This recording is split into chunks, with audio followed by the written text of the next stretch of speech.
जितना अब ज्यादा से ज्यादा सुनोगे उतना बहुत कुछ पाओगे। अब सुनते समय कैसा ध्यान से सुनना है, ध्यान से सुनना, एकाग्रता से सुनना है। खाली बैठना है। हम देखते हैं कि कई कार्यक्रमों में कार्यक्रम इधर चलता है, वक्ता बोलते जाता है और पीछे बैठकर आपस में, बराबर है, अब यहाँ छात्र नहीं है, तुम्हारी सास कैसी है, इसकी बहू कैसी है, ये गपशप चलते हैं। मतलब नड़ी फूंकले सोनारे इकडून तिकडून काही वारे, वैसी बात है ना। एक कान से सुनना और दूसरी कान से छोड़ देना, ऐसा नहीं है। श्रवण ध्यान से करना है, श्रवण एकाग्रता से करना है। और ध्यान में रखिए, आप बीए द्वितीय बीकॉम द्वितीय तृतीय के छात्र है मेरे ख्याल से, यहाँ पे प्रथम वर्ष का कोई है कि नहीं, लेकिन ध्यान से सुनिए। श्रवण most important in our life. श्रवण बहुत महत्वपूर्ण है, जो कर्मेंद्रियों से सुना जाता है। अब तीसरा क्रमांक आता है वाचन का। अभी वाचन, श्रवण से हमें किस प्रकार वाचन करना है, अब जो मैं बताऊंगा ना, जो नियम, कुछ तत्व, तो वह बिना सुने समझ में नहीं आएगा। इसलिए मैंने श्रवण को पहले, तत्वों को पहले रखा। अब वाचन को लेकर दो दलीलें यहां विद्वान देते हैं हमारे सामने, दो पक्ष रखते हैं। एक, लिपियों की पहचान। वाचन के लिए पहली शर्त है हमें लिपियों की पहचान चाहिए, और दूसरी है भाषा तथा अर्थ ग्रहण।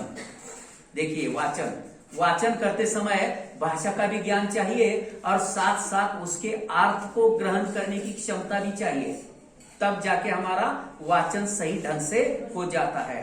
अर्थात वाचन ज्ञानार्जन की एक कुंजी है, चाबी है। वाचन केवल पुस्तक को पढ़ना नहीं है, ये महत्वपूर्ण कोट कीजिए। वाचन केवल पुस्तक को पढ़ना नहीं है, बल्कि उसे पढ़कर, समझकर और उसका अर्थ ग्रहण करना ही वाचन है। केवल पढ़ना और छोड़ देना ऐसा नहीं है। पढ़ना, समझना, पहचानना और उसका अर्थ समझना, ग्रहण करना वाचन है। धैर्य रखिए, 2 घंटे तो नहीं छोड़ूंगा।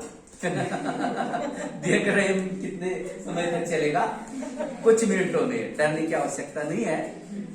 हाँ, तो वाचन किसे कहेंगे? वाचन की एक परिभाषा मैं आपके सामने रखना चाहता हूं। व्याख्या, पूर्व स्रोत ध्वनियों के प्रतीक लिपिबद्ध शब्दों को पढ़कर, जो पहले से ही लिपिबद्ध है, उसे पढ़कर अर्थ ग्रहण करने की जो प्रक्रिया है उसे वाचन कहते हैं। मतलब कहने का तात्पर्य, वाचन करते समय, पढ़ते समय अर्थ ग्रहण करना बहुत महत्वपूर्ण होता है, तभी वो वाचन की क्रिया पूरी हो जाती है। फिर वाचन के तत्व कौन कौन से है भाई?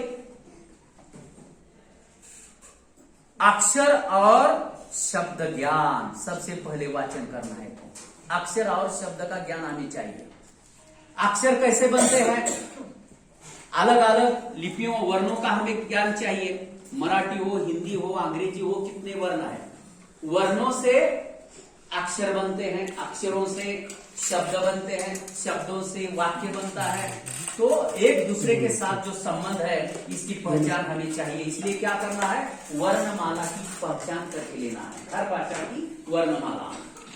शब्दों की सही पहचान और उसका अर्थबोध। कई शब्द होते हैं, अलग अलग अर्थ देते हैं, फिर कौन कौन से अर्थ निकलते हैं उसे भी हमें पहचानना आवश्यक है। दूसरा, शुद्ध उच्चारण।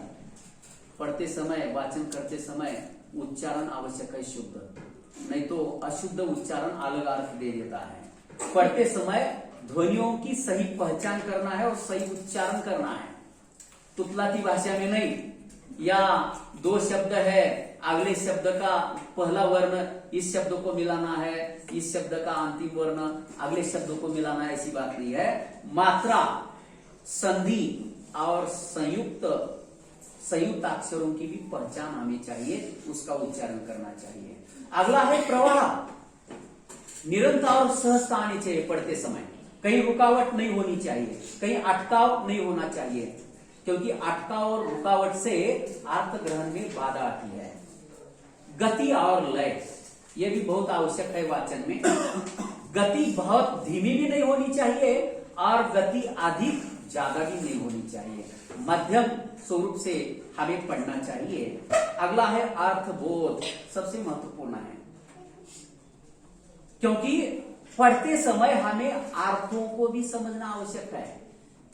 यह दोहरा काम है, एक तरफ पढ़ना, वाचन करना और वाचन करते करते उसमें छिपे अर्थ को ग्रहण करना भी, और मुख्य विचार फिर अर्थबोध के बाद उस आलेख में, उस ग्रंथ में या उस अध्याय में मुख्य विचार क्या है और उसके सहायक क्या विचार है, इस पर ग्रंथ परीक्षण भी निर्भर है। ध्यान में रखिए, अगर कोई टॉपिक आप पढ़ रहे हैं तो उसमें मुख्य विचार कौन सा है, सहायक विचार कौन से हैं, मेन कैरेक्टर कौन सा है, सह नायक या सह नायिकाएं कौन सी है, अन्य गौण पात्र कौन से है, कौन सी घटनाएं हैं, इस बात को लेकर भी हमें दिमाग में उसका अर्थ ग्रहण करना है और भावानुकूल वाचन करना चाहिए, सबसे आवश्यक है। भावानुकूल, अलग अलग भाव है। वीर रस से परिपूर्ण अगर है काव्य या रचना तो उसी भाव के साथ हमें पढ़ना चाहिए।